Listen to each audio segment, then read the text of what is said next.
হ্যাঁ দর্শক, ঈদ পরবর্তী সময়ে পর্যটন নগরীগুলোতে আমরা সবসময় দেখে থাকি যে পর্যটকদের একটি উপচে পড়া ভিড় থাকে, কিন্তু নিয়ম শৃঙ্খলার বিঘ্নতা ঘটে, এটি সারা বাংলাদেশেই চলমান রয়েছে। এবং সেই ধারাবাহিকতায় কুয়াকাটায় কিন্তু পর্যটকদের উপচে পড়া ভিড় আজকে ঈদের চতুর্থ দিন চলছে, কিন্তু আমরা ঈদের প্রথম দিন থেকেই দেখছি যে পর্যটকদের উপস্থিতিতে যে হিমশিম খাচ্ছে পর্যটন নগরীগুলো, সেই পরিস্থিতি মোকাবেলায় কিন্তু প্রশাসনের পাশাপাশি এই প্রথম tour operator association of Kuakata TOAK সংগঠনটি মাঠে নেমেছে এবং যেসব জায়গায় অনিয়ম এবং বিশৃঙ্খলা হচ্ছে সেই জায়গাগুলোতে কিন্তু তারা কাজ করছে এবং তারা মাইকিং প্রচারণা এগুলো চালিয়ে যাচ্ছে। এবং পাশাপাশি যেসব জায়গায় প্রশাসনের দৃষ্টি আকর্ষণ করার দরকার সেই সব জায়গায় কিন্তু প্রশাসনের তারা সাহায্য নিচ্ছে।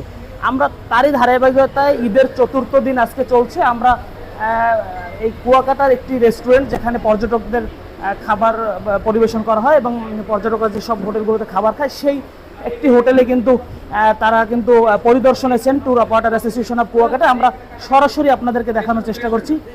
টোয়াকের প্রেসিডেন্ট রুমান ইমতিয়াজ তুষার, তিনি কিন্তু হোটেল কর্তৃপক্ষকে এই যে খোলা খাবার কিভাবে রেখেছে এবং পরিবেশ নিয়ে কথা বলছে। আমরা একটু সরাসরি কথা বলার চেষ্টা করব। ঢাকা পোস্টের ক্যামেরায় আপনাদেরকে যদি একটু দেখানোর চেষ্টা করি, টোয়াকের প্রেসিডেন্ট এখানে রয়েছেন, আমরা একটু সরাসরি তার সাথে কথা বলবো। যে আপনারা দেখছি বিগত 4 দিন ধরে এই অভিযানটি পরিচালনা করছেন এবং আপনাদের মূল লক্ষ্য উদ্দেশ্য কি? এটি তো প্রশাসনের বাইরে কুয়াকাটা এর আগে কেউ পরিচালনা করেনি।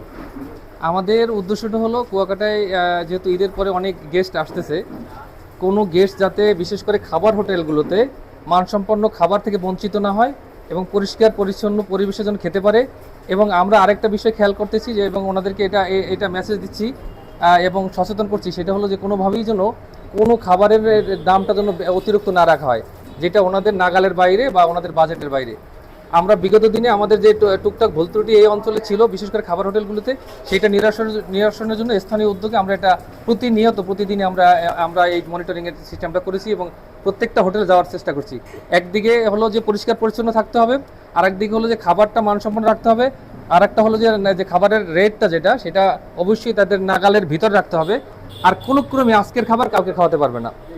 এটা যতটুকু পরিমাণ তাদের থাকবে, বাজেট থাকবে যে আজকে এতজন লোক হতে পারে, এটা অতিরিক্ত খাবারটা আজকে শেষ করবে, তাদের স্টাফরা খেয়ে ফেলবে, কোনোভাবেই আজকের খাবারটা কালকে খেতে পারবে না। আপনাদের মনিটরিং কি শুধু খাবার হোটেলেই না অন্যান্য ট্যুরিজম যে সেক্টরগুলো রয়েছে সেসব জায়গায় আছে? না, আমাদের সবগুলোতে। আমরা সিবিএস কেন্দ্রিক, বিশেষ করে সিবিএসের ছাতা বেঞ্চ, এরপরে সিবিএসের ছাতা বেঞ্চের সামনে যে বিভিন্ন রকম ফ্লোটিং দোকান থাকে এগুলো সরানো, এরপরে মোটরযান, ইজি বাইক, মোটরসাইকেল, তারপরে যে ভ্যান থেকে শুরু করে আবাসিক হোটেল, আমরা আছি এখন রেস্তোরাঁয়, এরপরে আবাসিক হোটেল গলিতে যাব, পর্যায়ক্রমে সবগুলো সেক্টর, অর্থাৎ আমাদের 16টা সেক্টর আছে, প্রত্যেকটা সেক্টরে আমরা আমাদের মনিটরিং সিস্টেমটা এটা চালু রাখবো এবং প্রত্যেকের সাথে আমরা কথা বলার চেষ্টা করবো।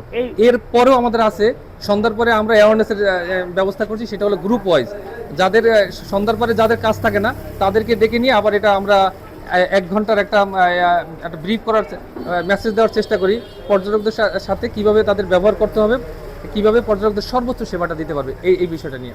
এই মনিটরিংটা কি কোন সংগঠন করছে, না একটা সংগঠন? এটা টোয়াকের উদ্যোগে, কিন্তু আমাদের সাথে আছে কুয়াকাটা প্রেস ক্লাব আছে এবং হোটেল অ্যাসোসিয়েশনের ওনাদের লোকজন আছে, আর সংবাদকর্মীরা তো সবসময় আমাদের পাশেই আছে। আমরা আপাতত এই 3টে সংগঠন আমরা কাজ করছি। তো আমরা আশা করি ইনশাল্লাহ যে আমাদের এই যে যতদিন ঈদের চাপ থাকবে, গেস্টের চাপ থাকবে, এটা তো কন্টিনিউ করবোই। পরবর্তীতে আমরা এটা কি বলে সকল স্টেক হোল্ডারদেরকে নিয়ে এরপরে আবার করবো, সিদ্ধান্ত নিব যে আবার আমরা কতদিন এটা করতে পারি। জি, ধন্যবাদ আপনাকে। দর্শক শুনছিলেন, আমরা কথা বলছিলাম tour operator association of Kuakata টোয়াকের প্রেসিডেন্ট রুমান ইমতিয়াজ তুষারের সঙ্গে। তিনি কিন্তু আমাদেরকে বলেছেন যে পর্যটকদের যখন চাপ থাকে কুয়াকাটায়, যখন পর্যটকদের উপচে পড়া ভিড় থাকে, সেই ভিড়ের সময় কিন্তু তারা এই প্রথম প্রশাসনকে সহযোগিতা করার জন্য উদ্যোগটি নিয়েছেন। আমরা এর প্রতিফলনও দেখেছি যে যেসব জায়গাগুলোতে টোয়াক বা এই সংগঠনগুলো যাচ্ছে সেখানে কিন্তু ভালো সাড়া পাচ্ছে এবং যেসব অনিয়ম এবং ভুল ত্রুটিগুলো পর্যটন ব্যবসায়ীদের মধ্যে রয়েছে তারা কিন্তু তাদেরকেও সহযোগিতা করছে যে আমরা এই পরিবেশগুলো ঠিক রাখবো, খাবারের মান বাড়াবো এবং অন্যান্য যে সমস্যাগুলো হোটেল ভাড়া অথবা অটো ভ্যান ভাড়া বা বিভিন্ন দর্শনীয় স্থান সহ বিভিন্ন জায়গায় যে ভাড়ার বিষয়গুলো, সেই জায়গাগুলো তারা সহযোগিতার আশ্বাস কিন্তু তাদেরকে দিচ্ছে। তো পর্যটকদের সাথেও আমরা কথা বলেছি, পর্যটকরা আমাদেরকে বলেছেন যে এইরকম উদ্যোগ যদি কুয়াকাটার সব শ্রেণীর সংগঠনগুলো নেয় অথবা শ্রেণী পেশার মানুষরা নেয়, তাহলে কুয়াকাটার প্রতি মানুষের, পর্যটকদের যে উদারতা, ভালোবাসা বা ভ্রমণের প্রতি উৎসাহ, এটি কিন্তু বাড়বে বলে তারা মনে করছেন। তো এই ছিল ঈদের সময়ে যে কুয়াকাটায় পর্যটকদের যে ভিড় এবং চাপ, সেই স্থানীয় যে tour operator association of Kuakata, টোয়াকের পক্ষ থেকে যে সার্বিক পরিচালনা যে করছিল, সেই সর্বশেষ তথ্য। S M Almas, Dhaka Post, Kuakata.